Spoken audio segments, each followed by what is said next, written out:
Yeah, when these doggone birds be trying to make a nest.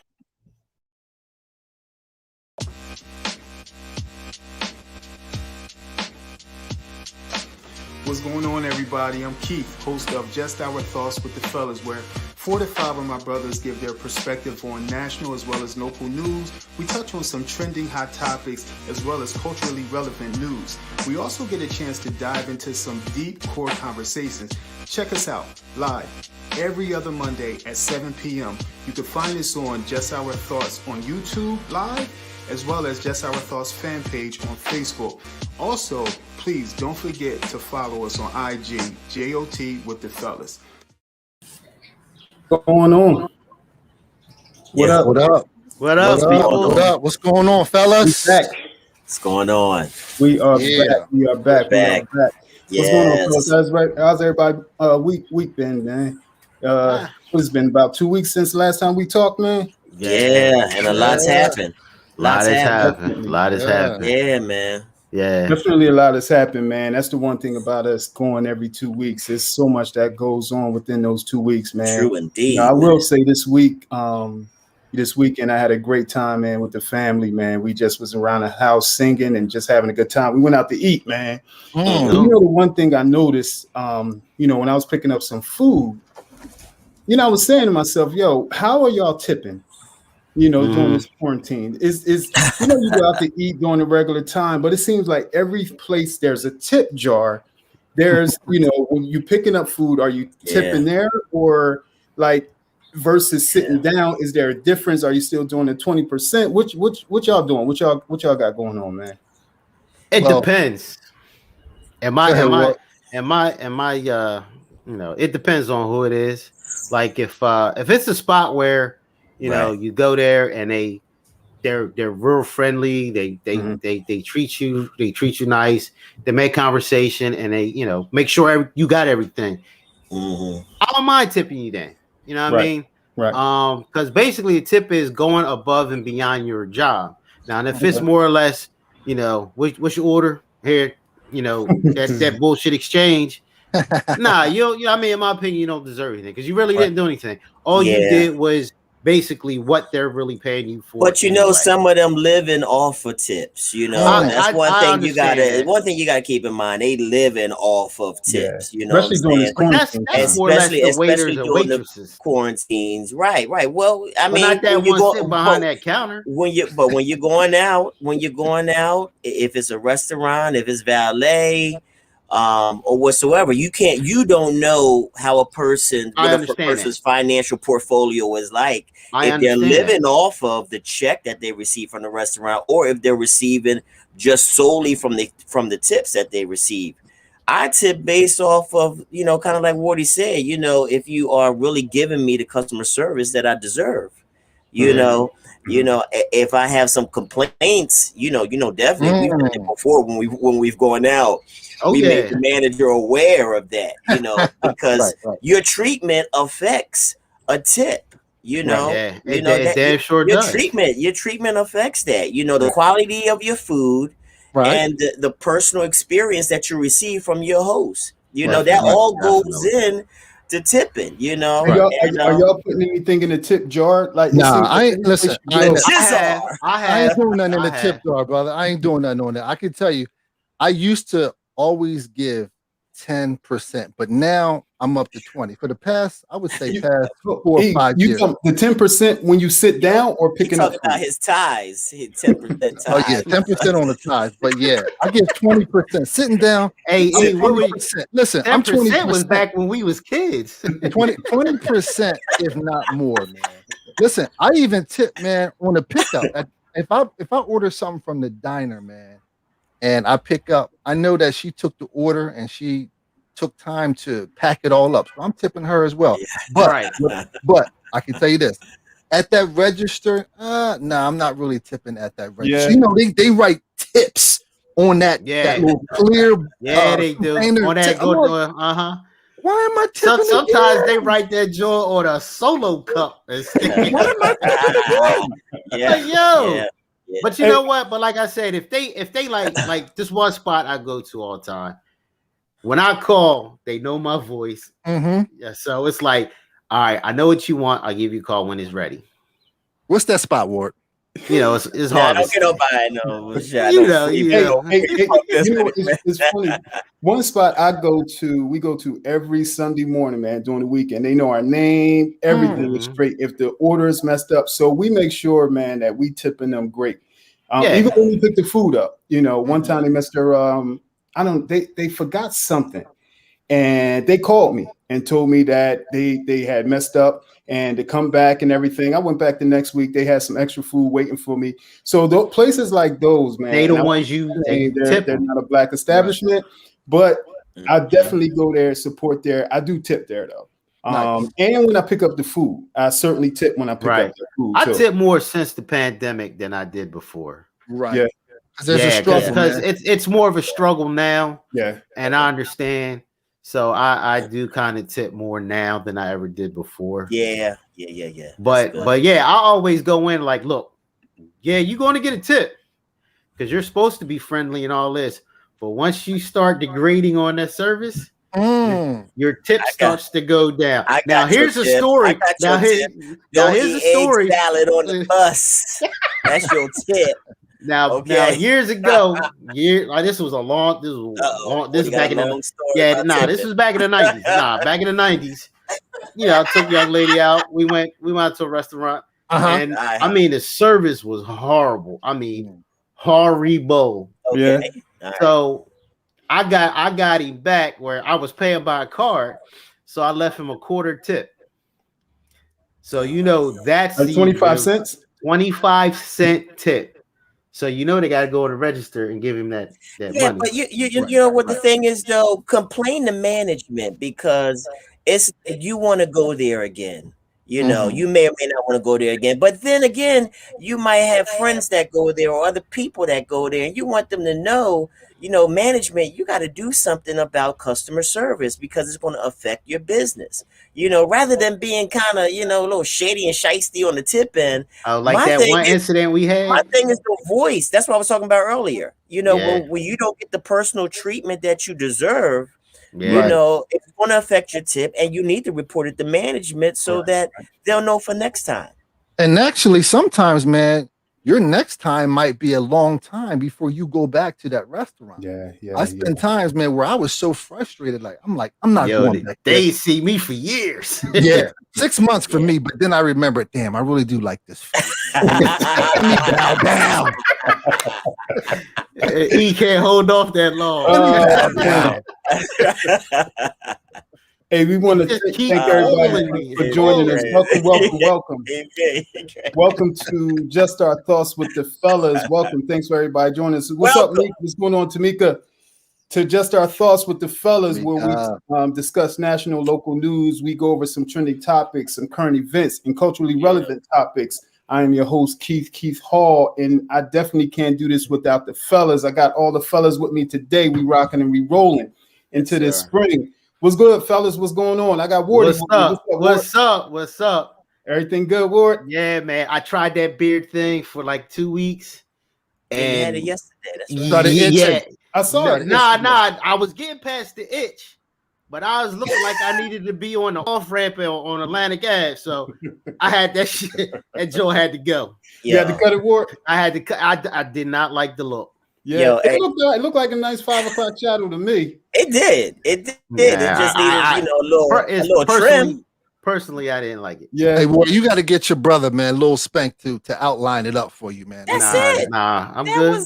Let him outline. Let Lil Spank outline it out for you, and then you'll see. Where's Nino Brown when you need him? Where's Nino Brown, you pretty little sucker?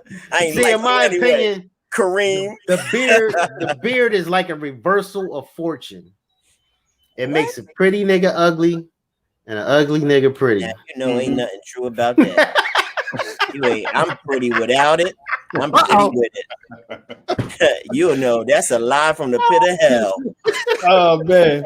From the Speaking very of that, what's depths. good, Professor? Welcome, man. What's going Yo, on, man? I'm here to clear up all the lies and misconceptions about brothers with beards because we fabulous. We dope, we insane, we crazy, and we lovable, and we look good underneath as well. That's what I'm talking about.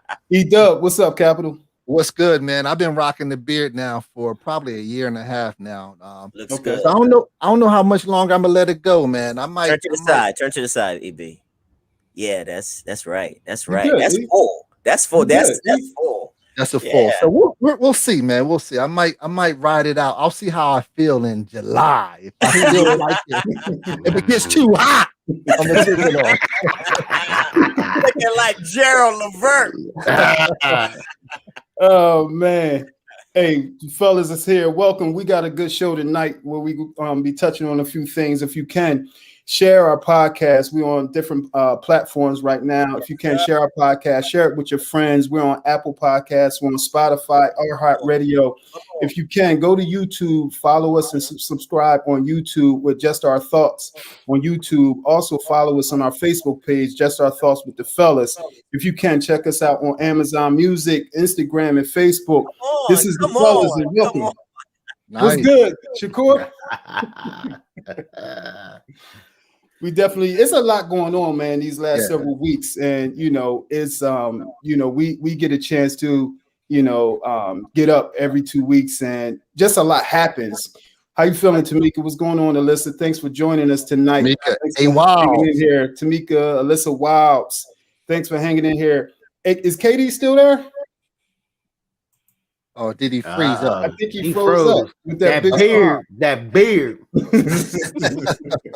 He'll join us back. Yeah, we got some trending topics. We got some core conversations. We got Ask the Professor coming up, and we definitely got one of our favorites, Wars Man Laws, that's coming up. So if you can share our podcast, get people to join us. Ain't nothing going on Monday night. There's no workouts going on, nothing. So join us, hang in there with us, and just kick it with us. I wanted to tap into KD with the professor with the with his spin class. I went to a spin class the last couple of weeks, man. Mm-hmm. This dude gonna have to start doing 2 days a week because them classes are off the chain, man. Them classes are good, some good cardio, and it's full.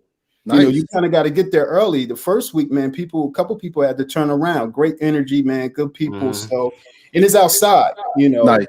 Definitely a good thing, man. Definitely a good look. So I wanted to ask him about that. But let's go on with some trending topics, man. And let's see what we got. What you got, E? Yeah, man. Well, hey, INF, let me just say this to you, my good brother. For those of you who are listening in, if you ever hear us say, hey, INF, that's Keith's nickname. We all have nicknames. So Keith Hall's nickname is INF. So if you ever hear us refer to INF, that's him. Hey, man. You remember where that came from when we was down in when we was laying them tracks down in Mark Boyd's basement. Oh yeah. That was high school. We was laying some tracks down in Mark Boyd's basement, and INF is short for That's where the Inferno came from. Inferno, and that's because he's always hot. INF. I thought that was from the court when we was playing ball. Nah. Oh, I was burning the net up too. Oh, I know that. That's what I thought it always came from. Nah. Hey. It was from. Nah, I was blazing the mic, man. That's what I was doing. I was landing things. Hey, listen. Shout out to Big Mac, Dominique McKinney. What's up, Big Mac? Hey, Big Mac. Check my brother out, Big Mac. He got his food going. Check him out. Check his page out. I can't remember his page right now, but check Big Mac's page out. He got his chicken wings that's off the chain. He's down at the Melanin Market. See Big Mac on Sundays. Tell him I ain't gonna get you I can't get you a discount, but tell him the fellas Just Our Thoughts sent you. But please check Big Mac out. That's my brother right there. What's going on, Angie? Thanks for joining us. And those that's sitting down watching. One free wing if you mention Just Our Thoughts with the Fellas. Oh man. Hey, so let's move on to some trending topics. We're gonna figure out what's going on with our brother Kevin and getting back on here. Yeah, crazy energy back on here. So yes, sir. What's up? You talk to us, man. What you got, my good brother? Oh man, yeah, man. Well, the whole vaccine situation, man, is probably going to be a hot trending topic, man, for at least the next 6 months, at least, man. Yeah. But what I've noticed, last week, the CDC and the FDA got together to recommend a pause on the use of the Johnson and Johnson vaccine, simply because out of about 7 million people who received that one-shot dose of the Johnson and Johnson, 6 females have developed a rare blood clot within their system, and one young lady actually died from the Johnson and Johnson vaccine. Now, as it relates to the AstraZeneca, which is not really a popular vaccine, that has been discontinued in a lot of the different countries. Now, as it relates to the Pfizer and the Moderna vaccines, about 180 people at least received that one shot, and there has not been any known matching reports of blood clots for that Johnson and Johnson thing. But on a pause tip, Dr. Fauci, the way it sounds, I don't think that pause is going to last long for the Johnson and Johnson. Yeah. But, we'll see what happens in the upcoming weeks. I swear something. They said they felt like they was kind of quick on that pause. Like it was kind of, it was like a knee-jerk reaction, like it was quick. But like it was only six opposed to how many got it. Yeah. But I mean, but even still, it's like I still say, in my opinion, all this shit happened a little bit too fast. Right. You know what I mean? Not enough testing out there on all of them, in my opinion. Right. So, that's still why I'm not getting it. You're hesitant. Yeah. And what they're doing I'm not hesitating. I ain't getting it. I hear you. Now, what they're doing is they're investigating it right now to do some more research to see where that link is coming in with on that. Especially it was only females that had it. Only females between the ages of 18. Between the ages of 18 and 48. 18 and 40. 18 and 48. Okay. Yeah. One of the things though with that is that we know that the vaccines have been authorized because of we're in a pandemic, and the emergency use authorized these vaccines, and even though they're not FDA approved at this point, because they're still in the experimental phase, and what has allowed the vaccines to be issued out is because we're in a pandemic and it's an emergency. But that AstraZeneca and that Johnson & Johnson both had issues with blood clots in several persons. The AstraZeneca as well. So they discontinued that all the way because they didn't want those countries that was utilizing the AstraZeneca, they wanted to be on the safe side and not really have any additional, because they had actual deaths from the blood clots. Right. So you can't fault the pause, to make sure that things kind of clear up. Yeah, because it's ultimate safety of the people and not absolutely. You have to look at everybody as a whole. Yeah, so hopefully those things pan out. What we got next? What's going on? Let's move on to trending topics. Let's keep going. Trendings. What you got with Ree, man? You got anything with Ree? I know we was talking. Kyrie, man. Oh man, the meticulous Kyrie Irving. The world is flat. Kyrie Irving. That's my dude. Great basketball player. He a flat earth? He's a flat earth dude. So about a week ago, he and he was playing the Nets, the team that he's on. They were playing the Los Angeles Lakers, and him and Dennis Schroeder had got into a little scuffle, which caused for both players to be ejected from the game. And while you were watching while the ejection was occurring, there was a lot of drawing back and forth between both players as they were headed off the court. And nobody really knew what was going on until Kyrie had put out a tweet later on that really was focused around we can't use the N-word anymore. We can't reappropriate it. We have to just discontinue its usage, something to that effect. So the bottom line was that Dennis Schroeder allegedly had called him a nigger on the basketball court. Right. And a lot of things get said in the heat of the battle on the basketball court, some of which is to provoke and take your opponent's mind out of the game, and some things are just not purposeful, you know. But that was pretty much the crux of it, was that, you know, he got called the N-word by Schroeder. He took offense to it, and he kind of took it in a direction where now a lot of other players are like, we got to be careful, maybe not just around Kyrie, but others, because they might begin to kind of disclose what's being said on the court. And for your endorsement stuff, remember, KD had an issue because Michael Rappaport had released these text messages with a lot of, innuendo about homosexuality towards Michael Rappaport, which could hurt his endorsement deals. And that's what the players really stake a lot of their money on, not what they do on their contracts, but on what they do off the court. So, now a lot of players are just kind of, apprehensive, because now you're taking away the whole trash talk. Right. Clear this up. Something that in a lot of respects is what's on the court and in the locker room is sacred. You know what I'm saying? And you don't really trespass against those unwritten rules. So, it's up for talk. All right, clear this up for me. All right, you said the other dude's name was Schroeder? Yeah, Dennis Schroeder. Okay, is that a white dude or a black dude? Nah, he's the point guard for I know he's from Europe. Hold up. White dude or black dude? He's black. Okay. He's a black guy. All right. Hey, with a name like Schroeder, like Ricky Schroeder, Ricky Schroeder. But it's just like, all right. So you got a brother calling another brother that on the court, and he taking offense. So people from different cultures, and over the last, and I'm not saying different cultures, their cultures may have shifted. So with Kyrie Irving, his whole disposition shifted. He's doing a lot of different. He a bitch ass nigga. Finish. His whole demeanor shifted. He's burning sage now. He's doing a lot of meditation. His whole aura shifted with him. So, that word may do something to him.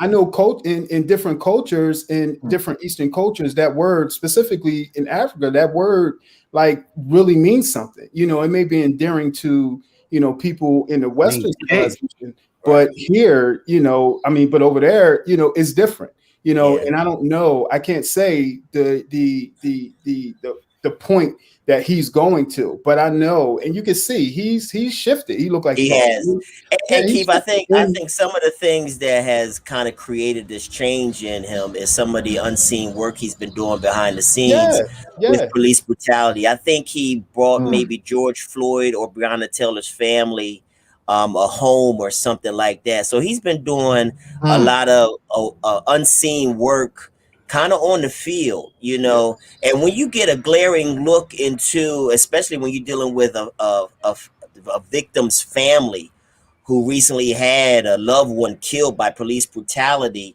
and when you can really deal and work with them, it kind of makes you see things out of a different lens, So that's kind of where I know we talked about him being a flat earth dude, but his work and really a lot of social issues, a lot of racial equity and social issues has really kind of changed his thinking surrounding, things that we used to just throw around.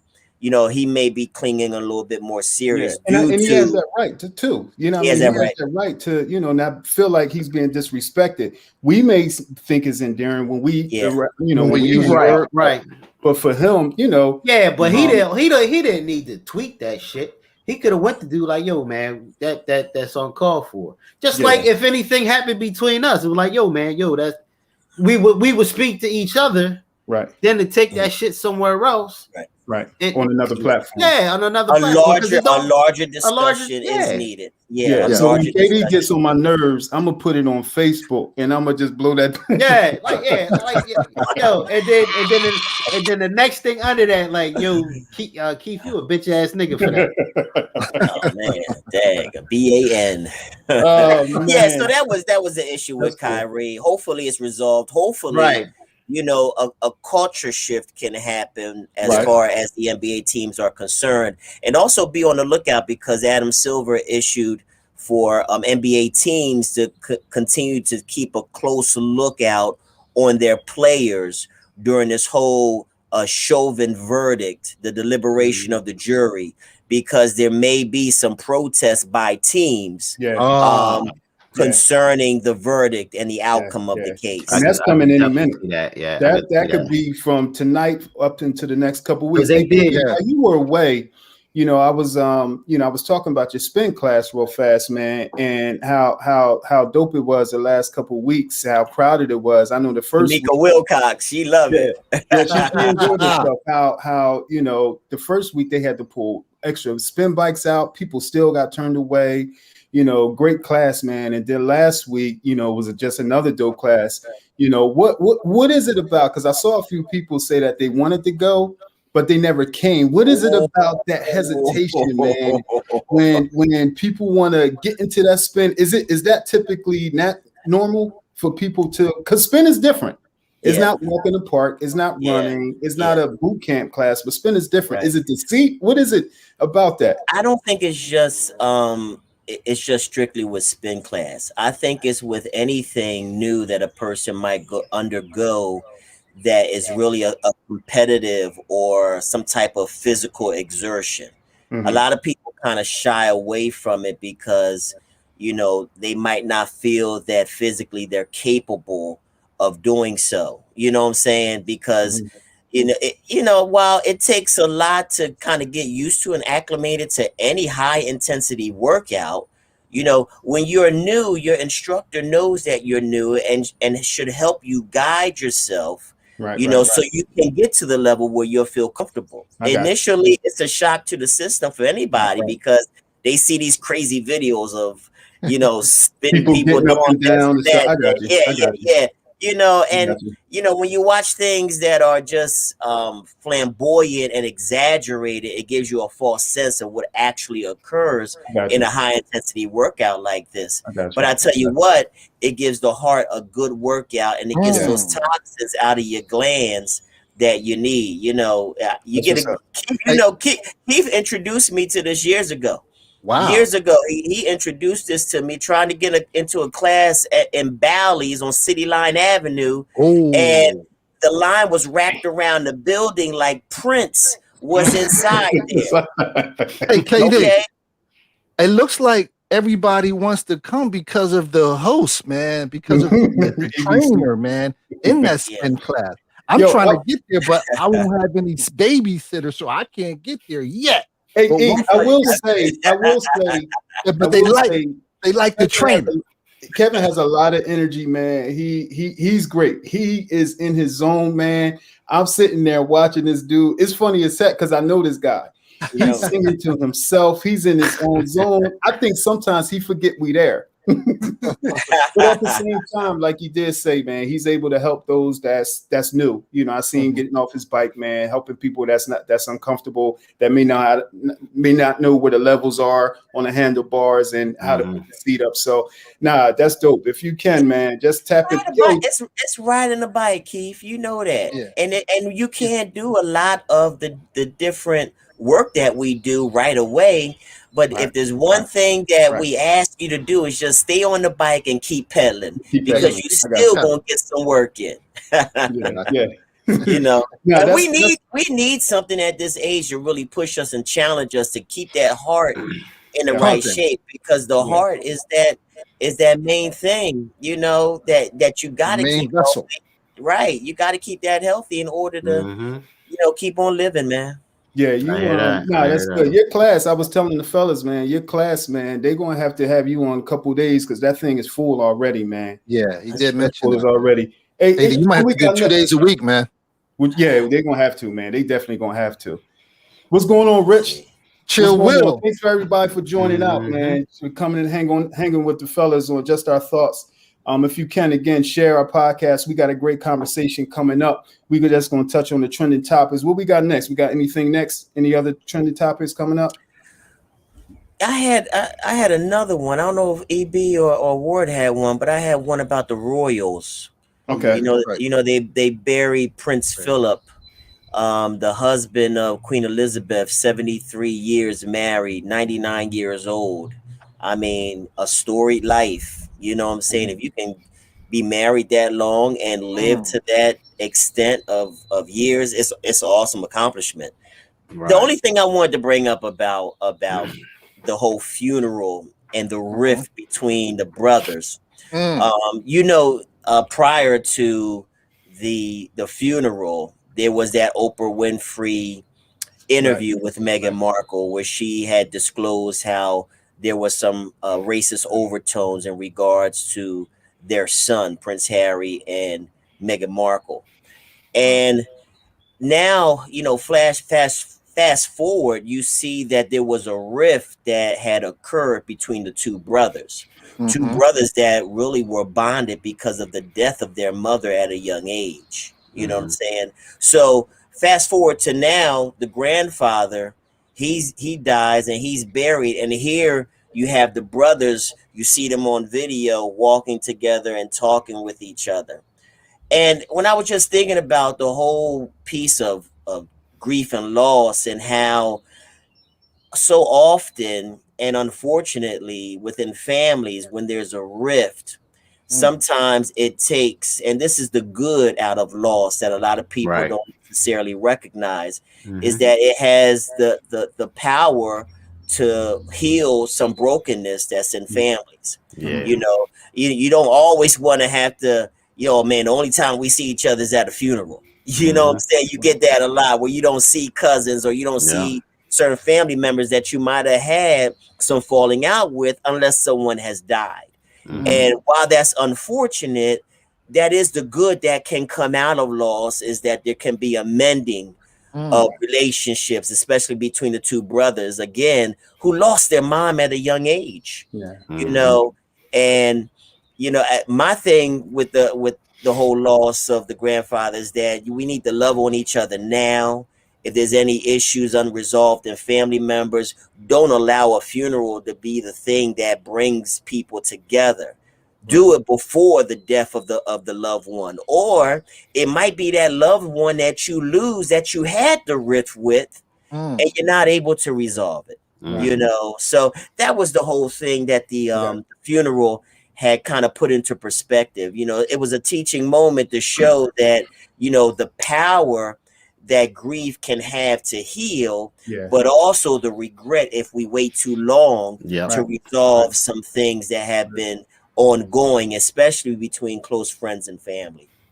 No, that's good stuff, man. That's good stuff. Now that's a good way to look at it too, in terms of, not waiting, and still taking that opportunity when grief is there, man, to mend, relationships, that have been severed over the last, over whatever period of time.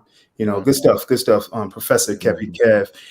We got the another trending topic, man, that has the country in unrest state, is the Derek Chauvin trial. Over the last several weeks, the killing, the murder, of George Floyd, and I've had an opportunity to watch a lot of the trial, and the prosecutors' position and the defense, their position and closing arguments today. They're in liberation right now, trying to figure out. So it could be any day when we get these results. Is it going to be an acquittal or what? And the whole country is in unrest right now. Maxine Waters has something to say on that. Man, I'm nervous. I am too, man. I'm nervous, man. I was listening to the closing remarks today. I didn't get to hear, all of it from each side, but I heard quite a bit from each side. The prosecution got a good case. They got a strong case, but it's like, as far as the defense, just that one, they only need that one with a reasonable doubt. You know what I mean? And he kept pushing that same reasonable point, that reasonable doubt. But it was like, to me, some of the stuff they tried to pull out, like when they tried to pull out the carbon monoxide theory, it was like, Now you're reaching for the fences. So to They me, was reaching all day, Ward. Yeah. Yeah. Boy, listen, they was reaching today. They even said that someone under substance abuse exhibits extra strength. So with that, I heard that. They tried to say that allows a police officer to extend his amount of force. Yeah, I heard all on his neck, and I'm like, are you kidding me? And then they were saying about not even having to be resisting. That he was saying that they're allowed to use force like that. I'm like, really? Yeah. It's to me they're just reaching for the fences. Yeah, it was such a hollow. It was such a hollow argument. Nervous. You're nervous, right? Because you got 3 charges. You got 3 charges against Chauvin: unintentional, a 2nd-degree unintentional murder, 3rd-degree murder, and a 2nd-degree manslaughter. All right. Now, you know that the jury is going to get hung up on which of these charges really stick, because there's so many things you got to look into. What was in the mind of the officer at the time that this was being executed on George Floyd. So you got to give me something. I know one of the charges, he faces up to 40 years. Another one is about 10 to 15 years. You know what I'm saying? So I think it's going to be, some unrest, if any of the lesser charges, with the lighter sentences even, are applied to him, so every state is really getting prepared with the National Guard. Philly was out of control last year. It was. When he got murdered, it was all hell broke loose. Oh, the National Guard is still out right now. Yeah, the National Guard is out there now. Yeah. While we want to protest if things don't go how they should, but the rioting and the looting is going to be associated with it as well. God. Oh, yeah, definitely. Especially if there's on a high level. Yeah. That's not guilty, man. Go ahead. I'm sorry. No, if he's considered not guilty, man, I'm telling you, man, this thing is going to be in such a up. Yeah.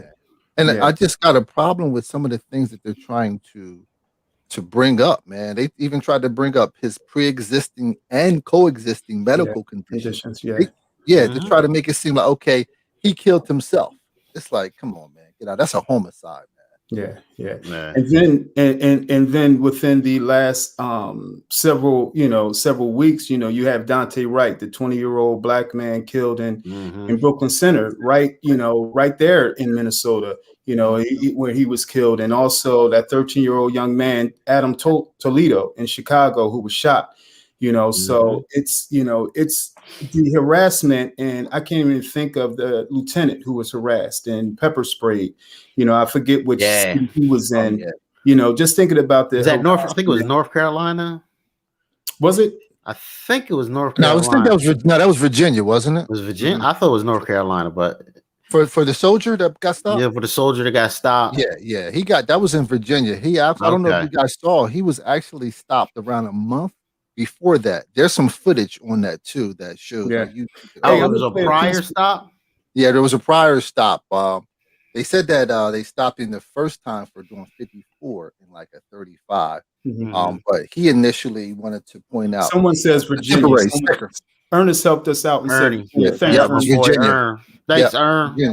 Virginia. Hey, let me read what my man Rashawn wrote. Wrote, America needs to brace for the worst. My gut has been telling me there won't be a favorable decision. Then the judge's remarks today about intent made it worse. There's a difference between intent to kill and not giving a damn if someone dies. Chauvin may not have intended to kill Floyd, but he definitely didn't give a damn about his life. He damn sure did. It's interesting. I'm gonna play this little video that I have, man, and I kind of want to get some of you guys' thoughts on this. I wish Kevin was on here. He'll be back, but I want to play. You know what the answer is? You really do. You don't like it. I don't like it. It scares me. Shootings, gun laws, access to weapons. I know when they'll change. Your kids start getting killed. White people's kids start getting killed. White kid, big family, that house over there. Those start piling up. What is going on with these police? Oh, what? Maybe we shouldn't even have police. That kind of mania, that kind of madness, that'll be you. You know what Yeah, I am so glad you played that because I said that a long time ago. Mhm. It's like, a lot of these people, they don't give a shit as long as it's not happening to them. Right. They live in their little bubble, and it's like, and I said that a long time ago. I said it ain't going to be, they're not going to give a damn until it happens to their own. Just like with the war on drugs. When crack hit, they ain't give a shit about our community. Mhm. Now that the opioids, it's a big big epidemic. It's a disease and this and that. Soon as it happens to their own, that's when there's a problem. So it's going to take for a look, not just like a mixed kid or that identifies as white. It's going to take a lily white kid of some prominence. It's going to take one of the shot. Kids. Right. It's going to take one of the judge's kids, unfortunately. Oh yeah, a high profile judge or someone, kid to be hurt or to be murdered or killed in the same fashion. And unfortunately, for the perspective to be looked at different, in terms of how to go about, not even just simply defunding police, but how to go about policing in general. Yeah. So I think it's going to take something really, really drastic because I like that to happen. You see this 13-year-old boy, Adam Toledo, man. This kid didn't have a gun. He's a 13-year-old boy. With Dante, he was complying. Yeah, he was complying, and with his Dante, hands were going up. How do you get a taser mixed up with a gun? Like I don't get that. Even Pat Roberts said that. Man, fucked up. Listen, she knew what she was doing, man. And then they said that the taser is yellow. So how do you mix that up? Not the fact that even if it's not just the fact that different colors. It's on a different side too. Taser's on your left. It's on a different side. It's of a different weight. Mm-hmm. And the handle is slightly different. You can't mix that up. Listen, that wasn't no mistake, man. Yeah, Shout out to Donnie. What's up, Donnie? Hey, sis. But you know what else too? We need more cops like the female cop that actually lost her job stopping a fellow cop from choking out a brother. Mm-hmm. She stopped the act, told him like, what are you doing? And she actually got reprimanded and fired, and they tried to hold back her pension. But recently she won her appeal, and she had an appeal award. She took it to court and she won, and she got her pension. Okay. Is Kevin but they forced her out, and that was sad. Actual cop doing good and trying to make sure everything was on an up and up, and you get ousted. Come on, man. Wow. But then that's why they say good cops can't be good cops, because the bad cops ostracizes the good cops. Yeah, so I'm glad she won her case. She got her pension, and I think that's what we need. We need more cops. If someone would have said something, one of the cops there when George Floyd was being murdered, this certainly wouldn't have not gotten to this. But you know what is crazy? Dude kind of said was like, "Yo, you think we should turn this dude over?" They don't have. I heard that. Dude didn't do anything. Like, all right, maybe we should check. No, dude's just like, he up there posing like he on Right On magazine or something. And it's amazing that it's mostly, when I was looking at it, I said, yo, most of the time is a black man in a vehicle. Yep. Yes. The black man in a vehicle, being pulled over, and these he's not racing off. They're being pulled over. And these, I don't know what you call them, these light charges, traffic offenses. Right. And unfortunately, we've lost a couple people. We certainly not sure, what potential they had and everything. But we'll certainly keep them in prayer, keep their families in prayer as we go forward. Yes.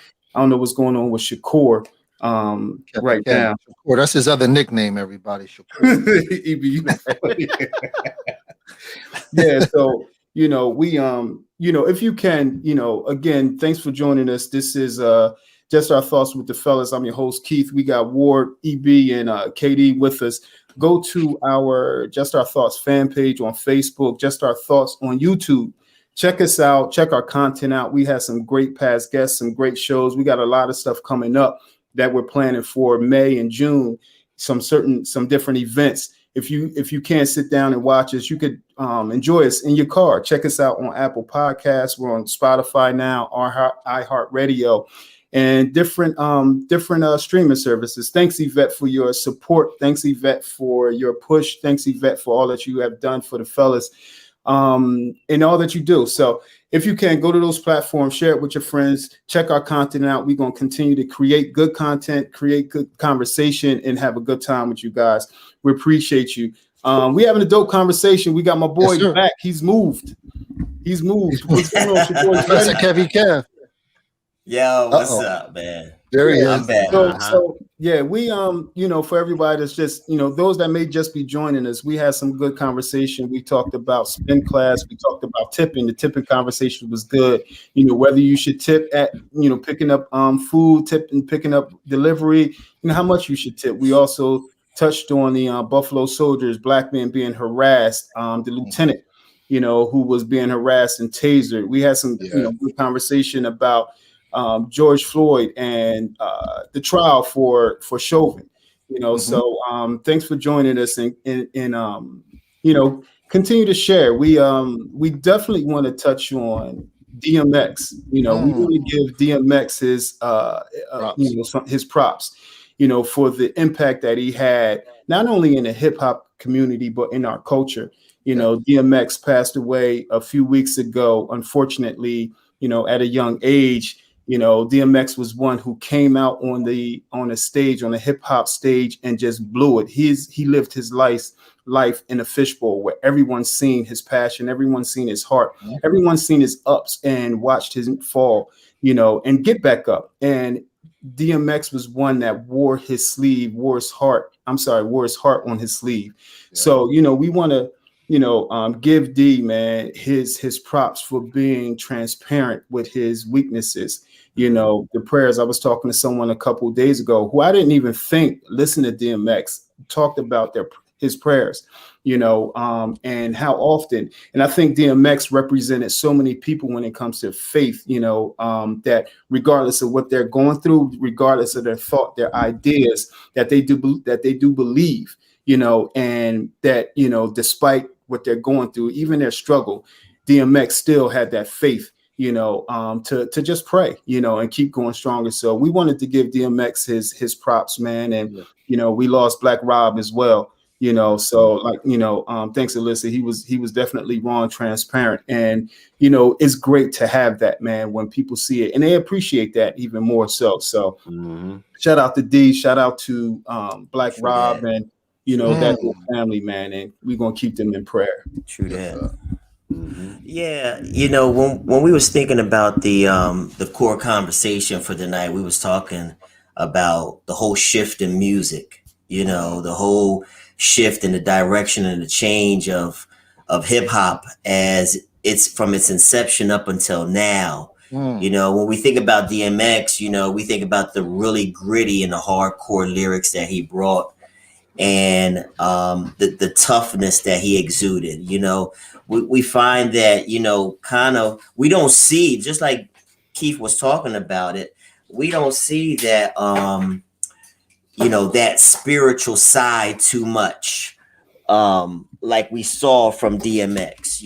We don't see that spiritual, that prayerful side that he had. He was praying after concerts. He was praying after, a lot of his even Bible study that he was having on Instagram Live and stuff, So, we don't see that all too much. But, just when we think about from hip hop, from its inception, the social justice position that it had, when it took an in-depth look at the substandard living of Black communities, it started off as an art form. We talked about this the other day. Right. From the graffiti, to how you wear your shoes, to, you know, the break beats, you know, the break dance and Kool Herc spit, you know, all these different things back in the late 70s, you know, up until we get to in the 80s, where we start to see a shift towards that gangster rap era,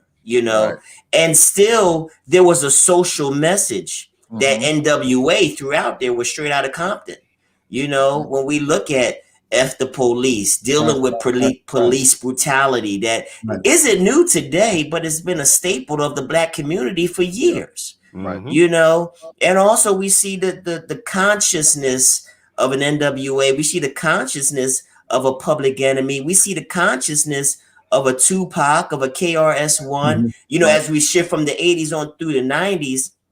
You know, but you know, just where music is today, does it still have that social, political, racial equality tone that it once had from its inception? You know, we know that a lot of that music that kind of even popped up from like 89 through 96 up until now, it really had a lot of music and lyrics that glorified the drug dealing, glorified the objectification of women, you know, glorifies the murders in the Black community and things of that nature, you know. So, and even when we move on up today, you know, we still see kind of, it sounds like an aimless, misguided culture of hip hop now than we was once acquainted with it, you know. So just when I think about Darkman, you know, when I think about Darkman X, you know, I fell in love with that era of hip hop. You know, from 89 to 96, I fell in love with DMX, The Lox, you know, with Jay-Z around that time, Notorious B.I.G. with Tupac's music, you know, from the Dog Pound to Bad Boy, you know, all that era of music, they pretty much called it the golden era. The golden era, of hip hop, you know. And while debatedly and arguably it could be, you know, still do we see that, you know, are we missing that social political movement that we really need, of that consciousness? Even today, we need that music that brings a message to really help propel the people into a unified sense to fight against a lot of the injustices that's going against the Black community today. Well, you first got to look at it as why did they start hip hop? Why did they actually start it? Because we couldn't get into the clubs, those disco clubs that everybody else was in. So we started, you know, big ups to Kool Herc, where he was like, you know, I'm going to, you know, take these records that they play in the clubs, and I'm gonna rock them on the street corner, and mix them and make them sound like how I like it. So basically, that was the origins of hip hop, of you know, of what we know as the music. So basically, it was a party atmosphere. That's all it was to get us together, to get us out there partying, dancing, having a good time.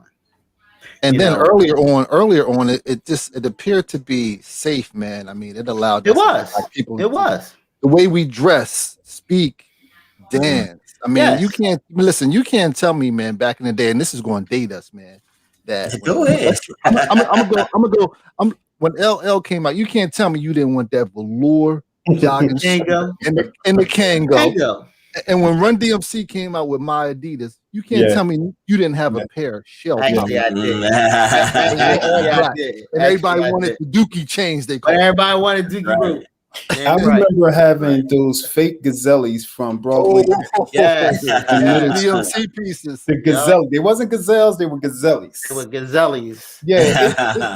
And when you think about the music, you know, Carrie Johnson, one of my former coworkers, makes people think doing drugs is okay, and she's talking about this era, you know, because they talk about that a lot. Our era spoke of selling drugs. This era speaks of doing drugs. You know, I think one of the things that's remiss and not touched on often is how music plays a huge part in, you know, our emotions. They the real ones. They're the Cazelles. They're the Cazelles. Nah, These are Cazelles. hey man, we ain't had that money, man. I was $7 and I had to save up. You got that money now. He got that money now. No, these are the ones I had from high school. Yeah. Excuse These me. are my high school. Excuse me. High school. Miss Marvell took care of you. Yes, yes. Mom and dad did take care of me. Yeah, but one of the things I wanted to make, man, is how we the saying music soothes the savage beast, and when you think about what music does to your body, what it does to you emotionally and mentally, when you working out, you playing upbeat music, we're not listening to Luther, so it does something to you, and even when we were, we think about Public Enemy, we think about during that time, war, you and your native tongues. These were artists, man, that were really talking about something, that was uplifting for our people. So, I don't know, and I don't listen to much now in terms of the new era of hip hop, even if it's called hip hop or rap. Moving away from hip hop. So I can't really say, but when we talk about music, it's more so, the emotional aspect of it that's dismissed often, So I think that's something that needs to be spoken to when we have a conversation. Actually, I had a young apprentice work with me, young kid. He was, I think he was like 26, and he had the nerve to tell me that his rap music is soul music. Okay. And I'm like, and of course I looked at him cross-eyed for a while, and he's like, yeah, it touches my soul. I'm like, look, man, I understand you may feel it, but that's not soul music. Right. But I get what you're saying. Right. They the new generation, they take it, they look at it as it is a touching, it's an endearing form to them. Just like, basically back in the day, whenever I listen to De La Soul, Tribe, I was about to mention De La Ward. Yes, De La, Tribe Called Quest, Brand Nubians. Whenever I listen to that joint, I went to a zone. It was like, and I think you have to play some of that to that young apprentice that you're referring to, Ward. Maybe you should let him hear some of that music. I played some music for him. He's no longer with me, but I think what he's saying, though, think about it. When we talk about DMX, it wasn't considered soul music. No, but it touched you. It touched soul. Yeah, it touched you. We can think about Damien. No, that's what I'm saying. I understand that. Yes. Yeah. Just like that group text we had, Slipping. It was like Slipping was everybody's favorite. But if you look at me, that For My Dogs, man, it was like, that's my cut, and that's the way it should be. I'm here for my dogs. Right. No, I'm with you, and I think that's that's what we're saying is, music, man, as it, it's as we're listening to music. Would you say, it's an energy? Music is an energy. When you begin to talk about vibration and frequency, right? Music. They talk about how low vibration music has a negative effect on your health, both physically and mentally, and the high vibration music, high frequency music has a tendency to put you in a better place. And a lot of the music that's being put out there now, specifically in rap, because hip hop right now is the center of pop culture. Right. And a lot of that music is really a low frequency energy that's going out. And you can honestly say that some of that, as much as people don't want to blame the accountability or hold musicians and artists accountable for a lot of the things that has been troubling the world, they are partly responsible. Yeah. You are partly responsible for the message that you put out into the world, because a lot of people, there are a lot of cats in the hood that say, this is what my favorite artist would do in this situation. Right. And they will live out a lot of the lyrics that they do here in the music.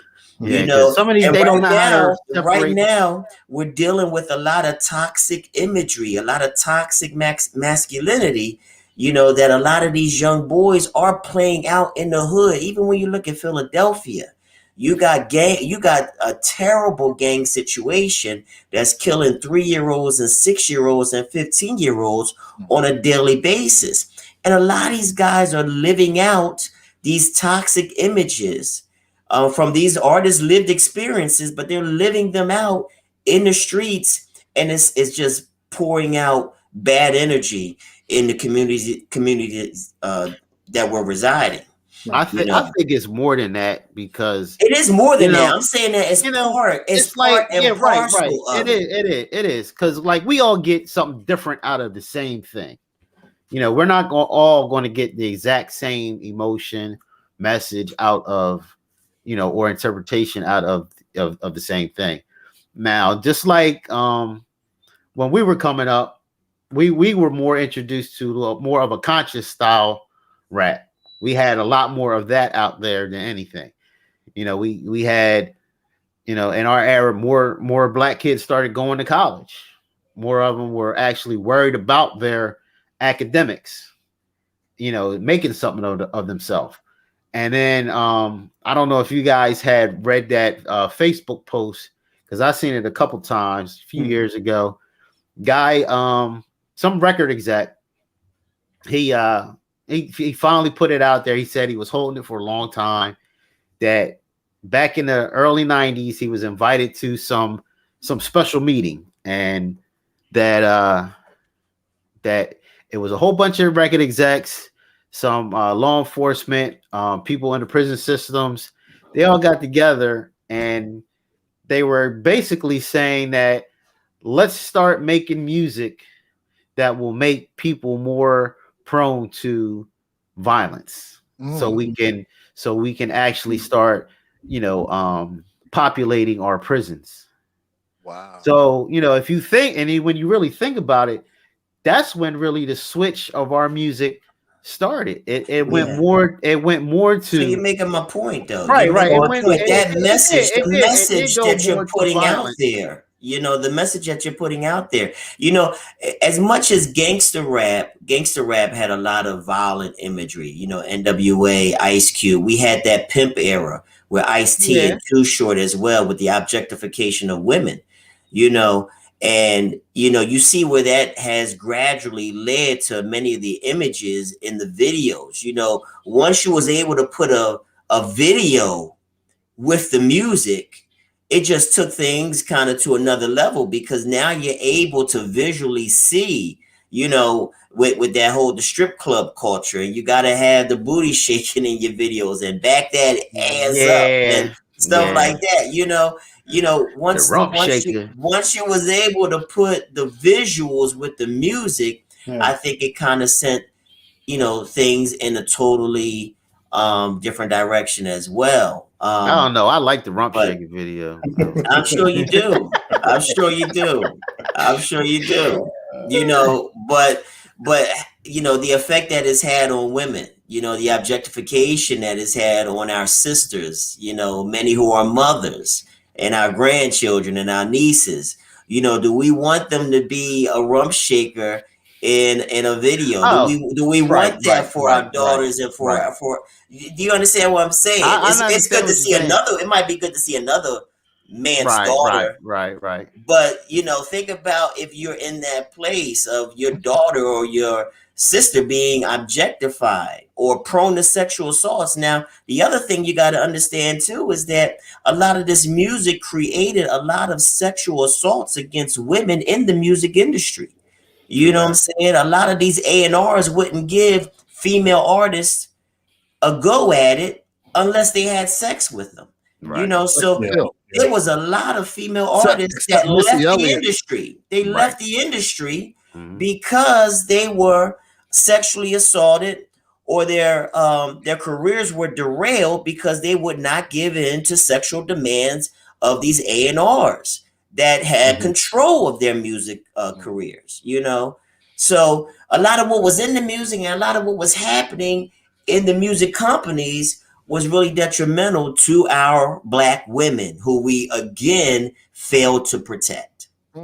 Well, see, it goes to just like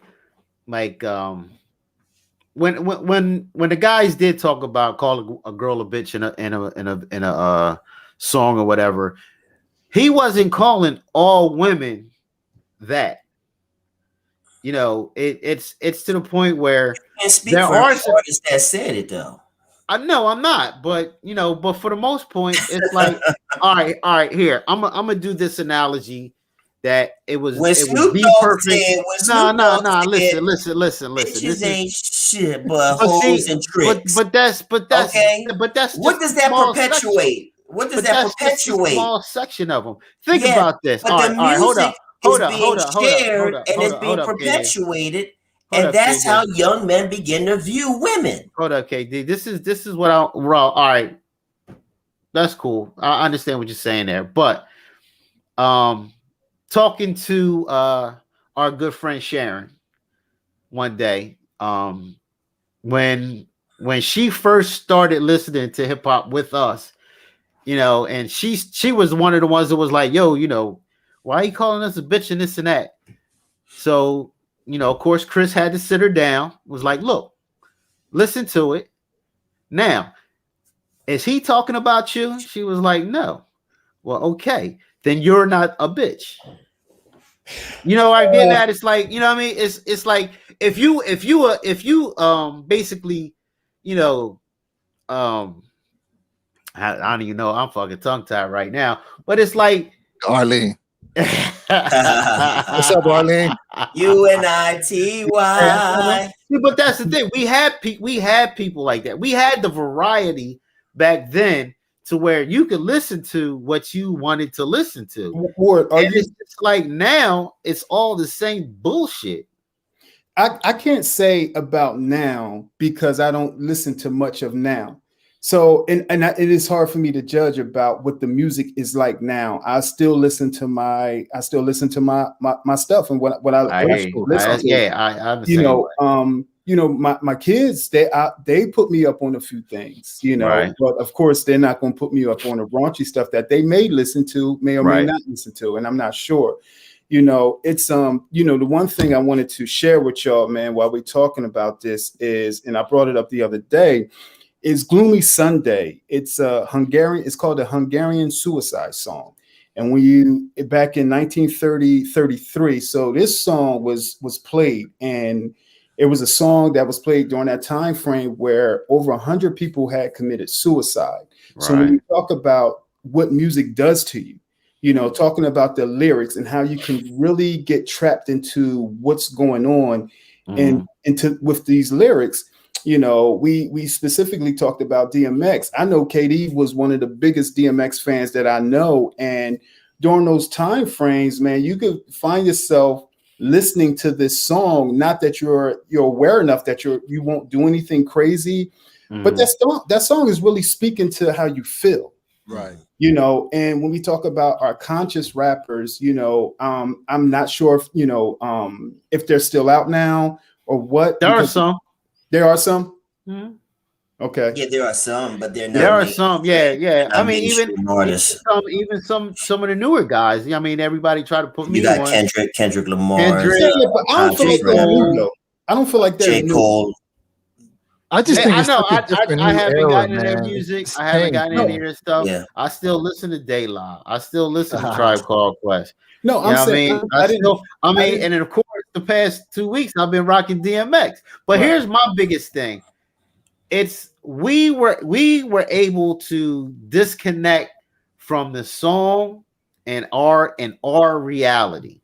Mm-hmm. That's where I think a lot of people today just can't disconnect reality from a song.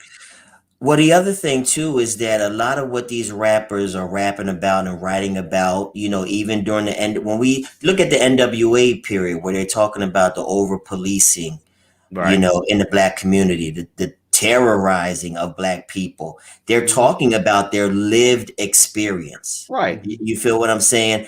And a lot of, you know, the things that, you know, Nas observed and rapped about, and a lot of things that they talked about, these were lived experiences that relates to a lot of young Black people that live in the hood, who are around the drug use, the drug selling, who are around the abuse that happens in the home, like DMX, you know, he's an abusive childhood.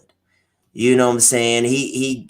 And you know, growing up in that abusive childhood caused a lot of trauma that you can hear in his songs, you know, and he's only putting out his lived experience, which a lot of young Black boys and girls deal with on a day-to-day basis. We might be the exception to the rule. We didn't grow up necessarily with those childhood traumas, or like Tupac, whose mother was using crack when he was, you know, I believe that Tupac was born in jail.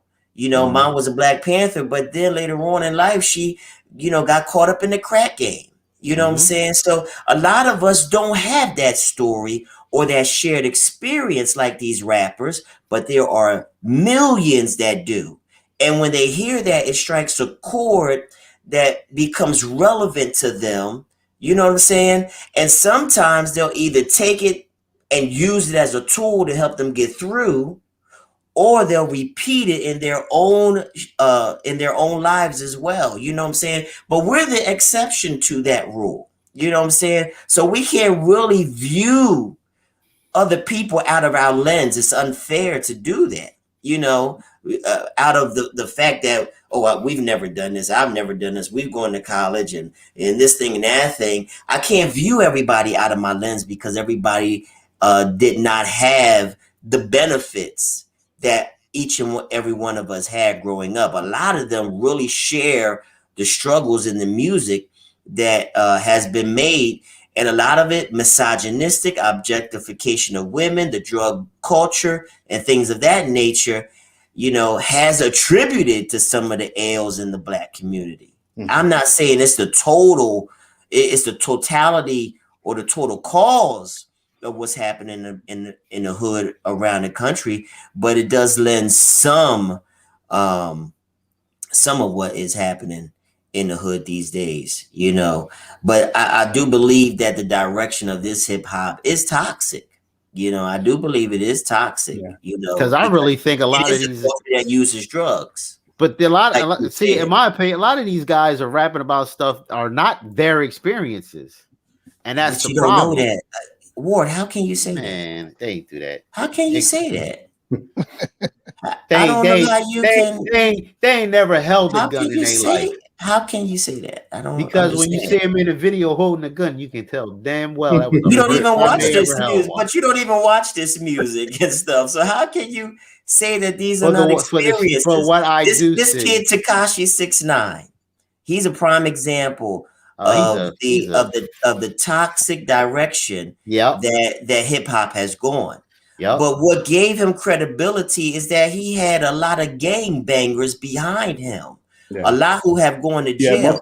These were real killers. He had some muscle behind him. He had real killers that gave credence to his sales and his popularity because he aligned himself with these people.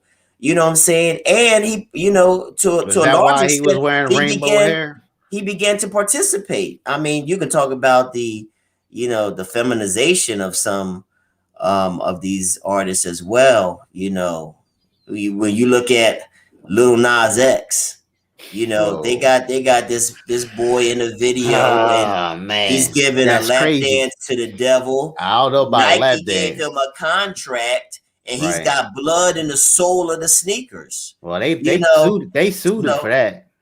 Yeah, but they knew what they were getting into. You know, when they said they did. Well. Of course, they're going to say that because they want to save their brand. Ward, they knew what they were getting into. Nike's a white-owned company. They knew what they were getting into when they gave this boy a deal. But now, when they got the backlash, they knew what sneaker was coming out. They knew what was in the. They knew it was called the Satan sneaker. Somebody else. This was the marketing. This was a marketing tool right here. Nike didn't develop it. Yeah, Nike didn't develop that. Nike didn't develop that sneaker. They didn't take this and go in a laboratory and develop it. Nike knew exactly what was coming out. But when they got some test results and gauged about how it was going to hurt their brand, then they said otherwise. Everybody does things to cover their ASS. Y'all know this. Alicia Taylor. What's Alicia talking about? Yeah, They used an outside he company used the outside that was company for the speaker. contracted with Nike. That was contracted with Nike. Yeah. All right. What's up, Grandma? Thanks for checking us out, Grandma. We got 2 more sections. Yeah.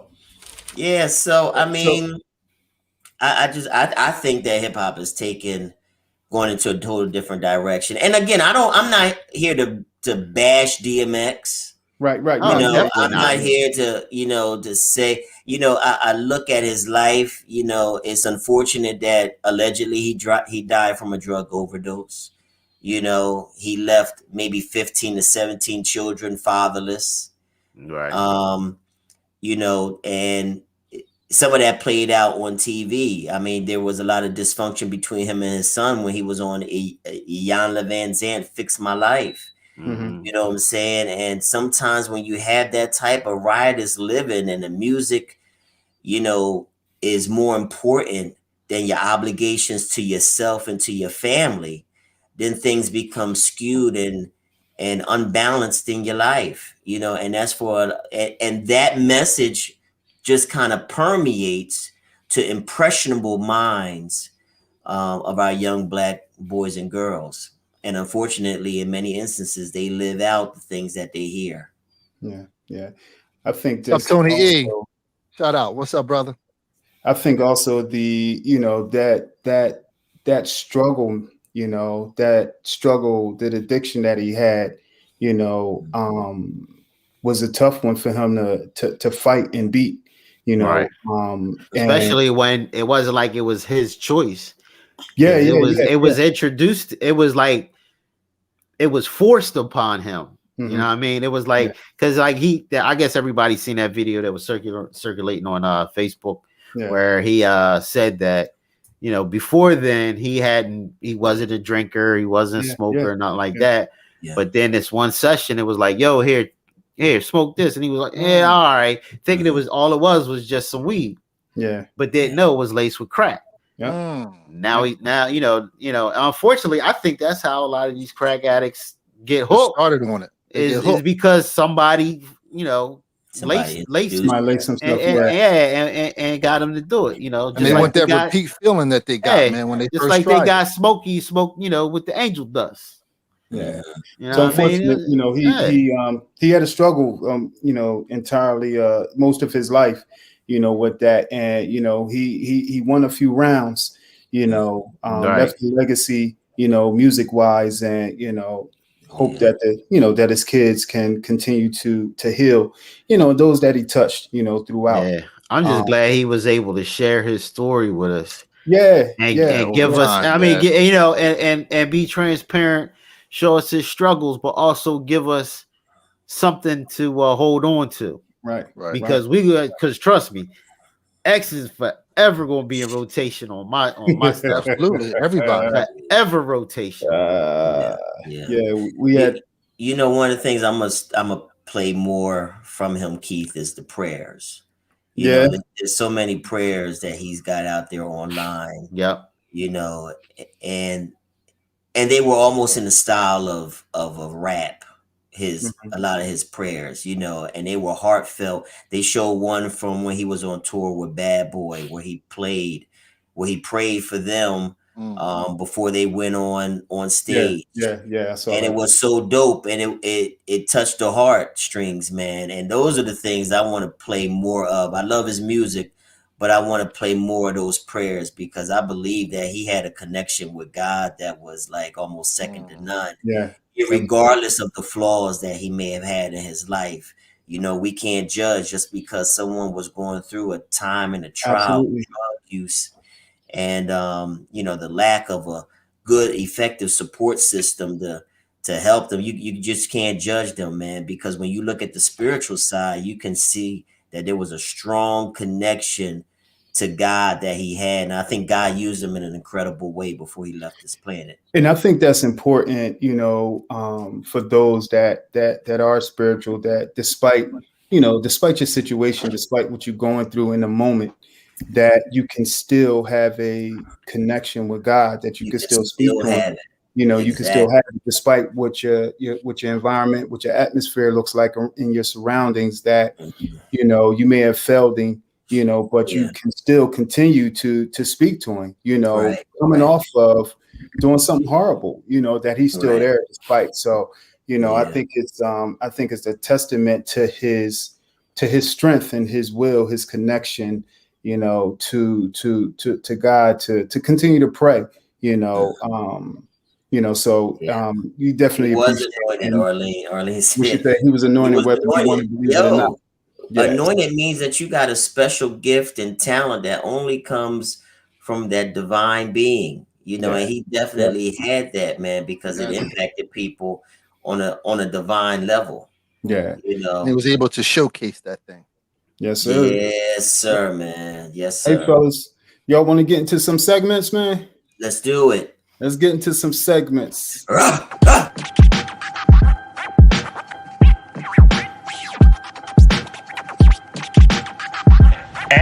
Ask the professor.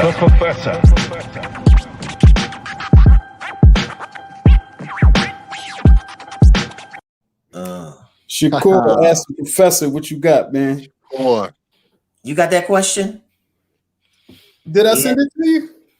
You didn't send it to me. Oh man, I think it was in the mailbox, right? Somebody sent us a question, and it was in our Just Our Thoughts mailbox, right? Yeah, Just Our Thoughts mailbox, bro. I thought you grabbed that thing. I don't know how to pull it up right now. I'm on the phone. I thought you had it. Hey, you know what? We could definitely come back to it while I pull it up. I thought you had it, man. You read it yesterday, didn't you? Wait a minute. I'm pulling it up right now. You got it, B? Yeah. Okay, I ain't gonna say who it's from. All right. Yeah, go ahead. You got it. I'm a podcaster. Good. I don't want anything to do with this one. This is your segment. From a podcaster. Shut up. I'm from a podcaster. She said she left a question that indicated Black couples have a division that keeps us separated, always at odds with each other. The question is, in our opinion, what do Black women need to fix within themselves so that we can understand y'all better and to begin to be more of what y'all need? So thank you for that question. Hey, Katie, read that one more time for me, brother. Yeah. Oh, okay. All right, sure. Black couples have a division, something that keeps us separated and always at odds with each other.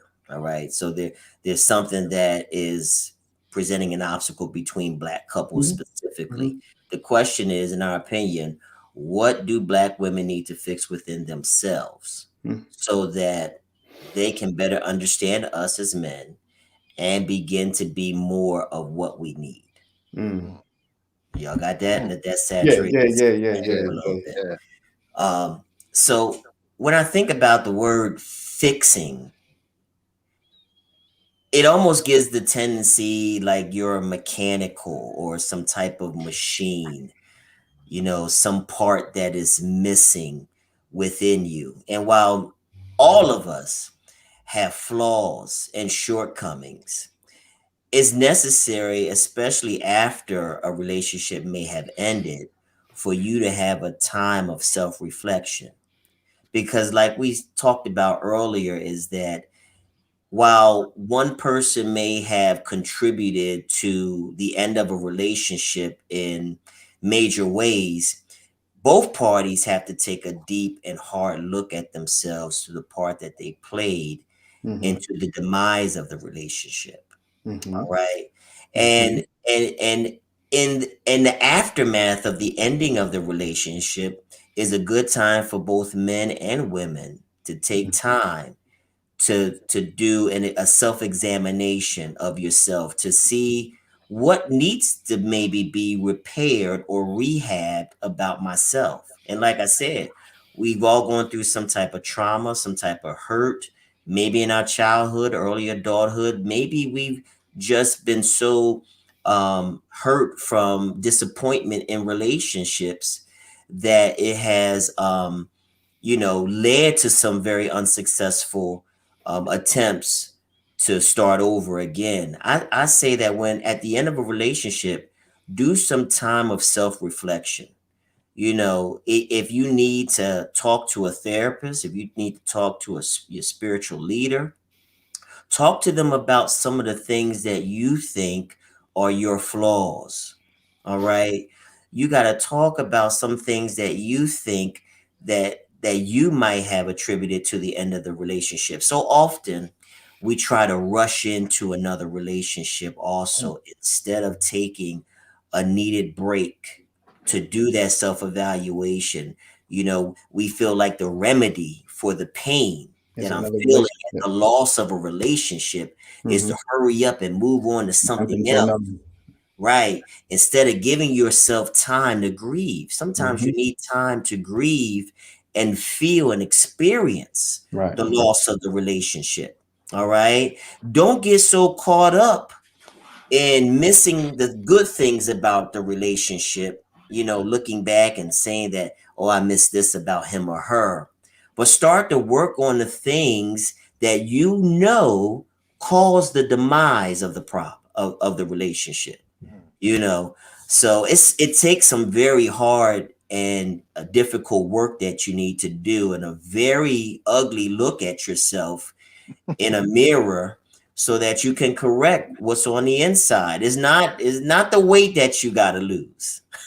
Okay. And it's not the, you know, that you can't cook or anything like that. Start to deal with the inner traits, you know, what's on the inside, the characteristics.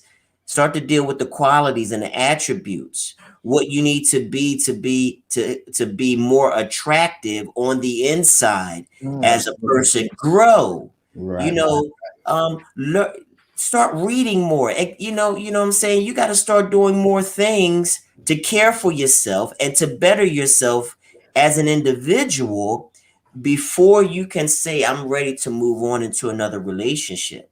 And that's one of the things I think that the pandemic has shown each and every one of us is that it allowed us to be by ourselves for many of us, to be to ourselves. You know what I'm saying? And a lot of people don't like to be alone with themselves because they don't like themselves. We don't like they don't like themselves. They can't be alone. Right. You can't be alone. If I can't be by myself, why I think somebody else going to want to be with me? Exactly. And we need that time because it's like a cocoon, because you want a metamorphosis to take place, because at the end you can be that butterfly or you can still be stuck in that cocoon waiting to come out, you know? So, you know, my thing is that fixing it, I don't think is the best prescription for it. Right. I think the healing that you want comes through a really strong and dedicated and committed desire to rehab something that may have been damaged in your mind, your body, your soul, so that you can be the person, not for someone else, but first and foremost for yourself. Good stuff, man. Arlene says, at the end of the relationship, go out and live. Go out and shake that tail feather. I'm with you, Arlene. Yeah. This show with her toxic music. Tail feather. A tail feather. You flamingo. Yes. Anybody want to add anything to that? Y'all good? I wanted to piggyback. Hey, Shakur, I wanted to piggyback off of what you were saying. Ahead. I think that's a good point that you mentioned, man, about them just examining and doing a self-reflection, man, to see what it is about you. And I also saw Arlene mentioned accountability. Sometimes you have to have that uncomfortable conversation, or sometimes you might need to feel uncomfortable within yourself to realize, hey, this may be one of my shortcomings that I may need to work on as a person, because this may cause some type of problem or friction within this relationship. And you got to like just kind of be honest with yourself and be able to take that constructive criticism so that you can only better yourself. EB, I think you hit it right on the head, because a lot of us don't want to hear what's wrong with me. You know what I'm saying? We don't want to hear the honest truth that, you know, I led to the demise of the relationship. It was, you know, as much as they did me wrong, there's a lot of dirt and a lot of baggage that I attributed to the demise of the relationship as well. You know what I'm saying? And a lot of us don't want to hear that our flaws led to the eventual end of a relationship. You know what I'm saying? So you, like you say, you got to be open to the fact that, you know, someone's going to tell you something that you don't like about, you don't want to hear about yourself. You know what I'm saying? None of us up here wants to hear anyone really criticize us. We want to hear the good things about us, that, you know, we're moving in the right direction. We're doing this. But growth comes when you can die from certain things. Yeah. Ward, you have something, Wardy? No, I'm good. Oh, you good? Yeah. No, I'm good. You ready for that man law piece? Pretty much said it all. Yeah. Ask the professor if you can DM us at Just Our Thoughts. Next time we're gonna have them right away so we can read the question. My bad. If you can DM us Just Our Thoughts, we're gonna go to our other segment with my brother Wardy.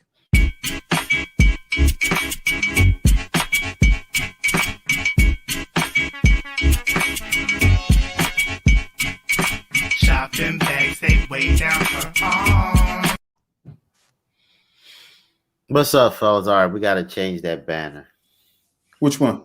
The banner. My bad. Nah, it's all good. It's all good. All right, here we go. Now, I just want to say there are exceptions to rules.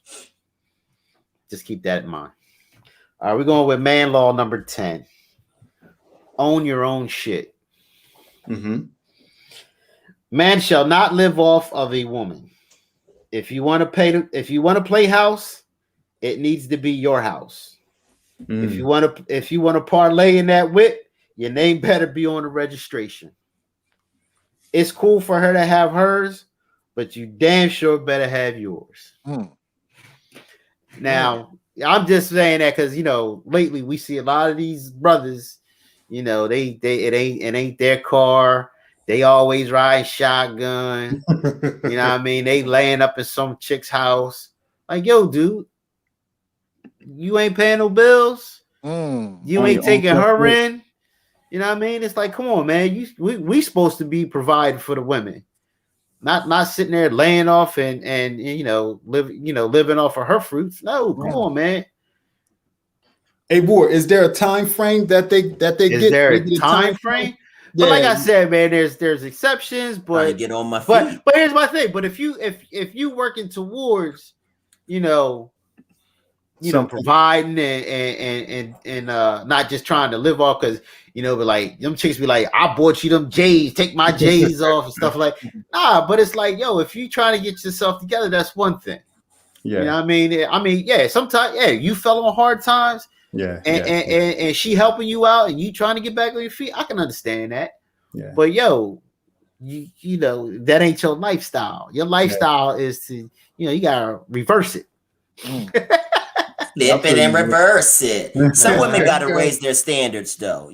Some women do have to raise their standards. I know there's a lot of accountability on the brother to do the thing, to be, a provider, that's what society wants us to be, and we should.